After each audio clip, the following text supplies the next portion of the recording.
Okay, on our Model 3, we have quite a bit of road rash on just the right side. And I'll step up and look at the other one.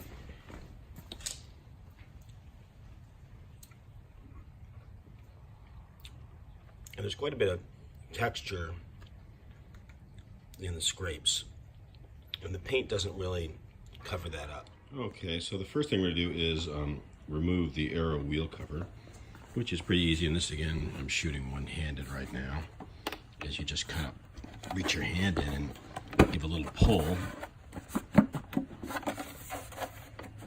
and you're basically unsnapping it all the way around.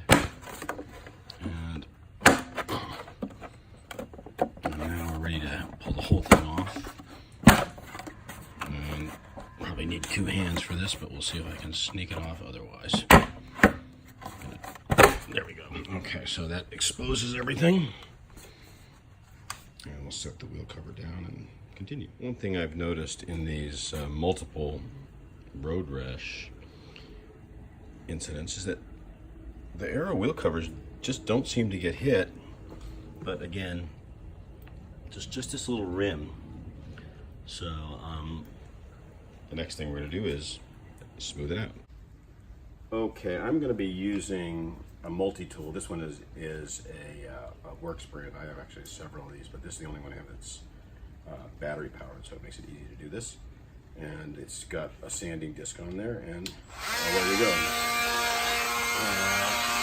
So we're going to carefully just work this area all the way around and try to smooth out some of this chewed up spot up here and try to get it, and I'll probably work to a little finer grit of sandpaper down the edge. So that's the basic process, and we'll move along and then we'll get to the next step. Okay, I made my first pass at this wheel, and it's not perfect, but I've definitely smoothed out. I mean, there's a few little really deep gouges that I'm not going to probably be able to deal with, and hopefully the paint will sort of fill those. But overall, I went around the entire thing because it's kind of messed up. So, and there were some parts where if I ran my finger, I could actually feel a little bit of sharpness, where there was a little kind of a little bit of, I guess I would call a little bit of almost like metal shavings. So that's that, and then I'm going to clean this wheel up and start the painting process. Okay, the next thing I'm going to do is I've just got a mixture of denatured alcohol and water, and I'm just going to clean the wheels up. Alright, so I've pretty much got these clean. Did it off camera because it's too hard to hold it, but basically just shooting some denatured alcohol and water and going over the edge here. I'm doing a last minute, once over this edge. I cleaned the inside, but that doesn't really matter that much. So just make sure to get all the residue off so that when I apply, I'm going to put a primer on this. Actually, this hopefully it'll do better. The last time I did not.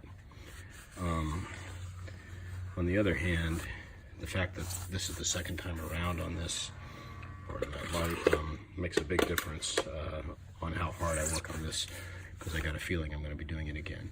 So there you go. And the next phase will be to do the painting.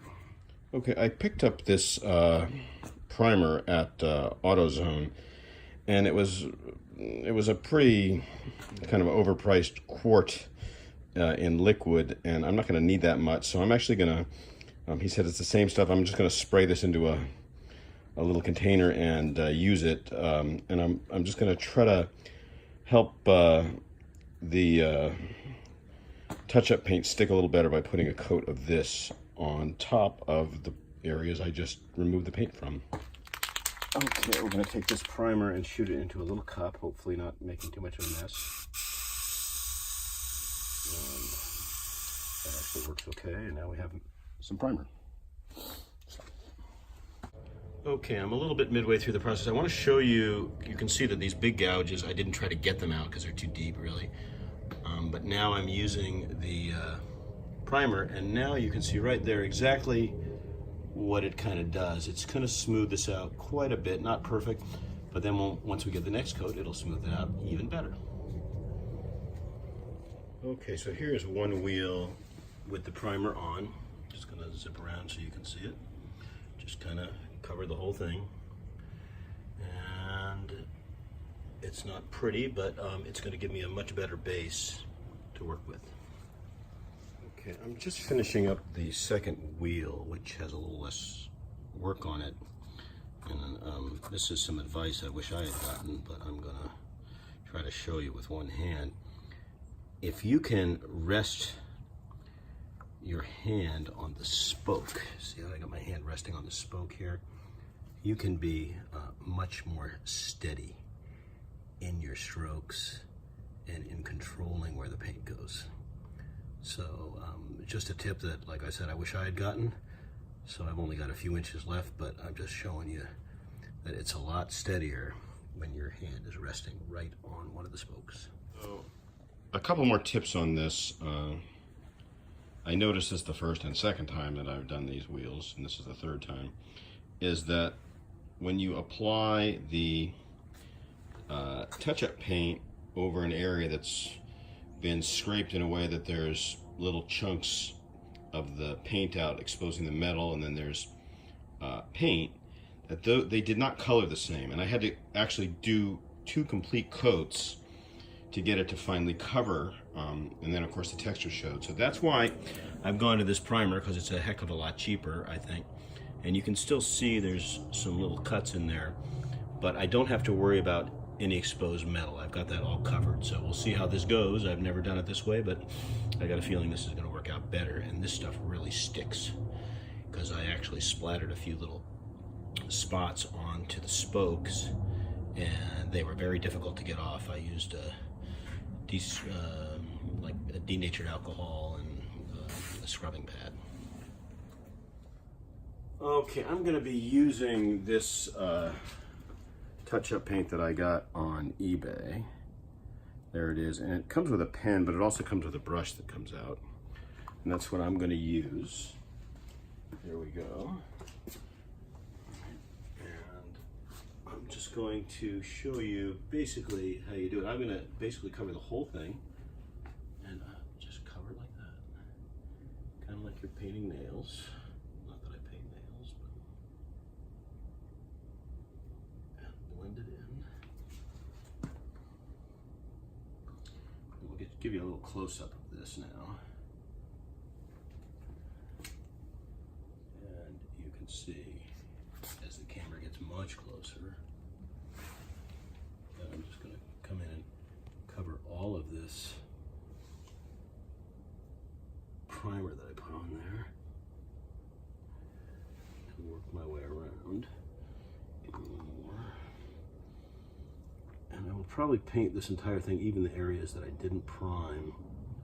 But the trick with this stuff is it doesn't stick well to the aluminum when it's bare, but it will stick well to the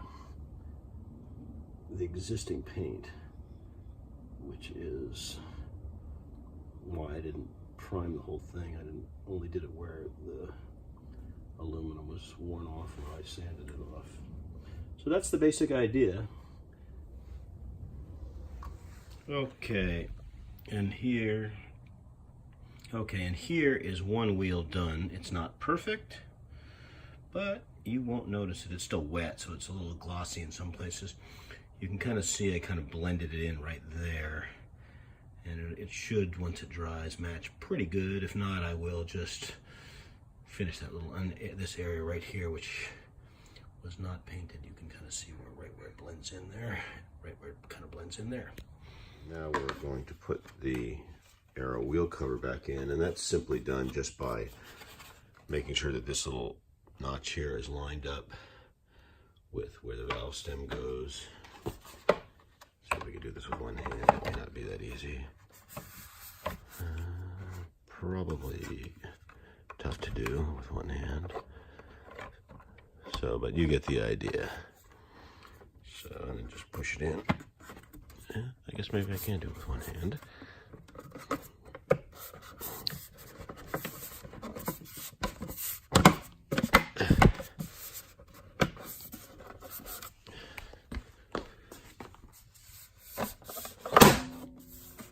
And we are in, pardon the camera work there, my shadow out, and that's what it looks like with the aero wheel cover on.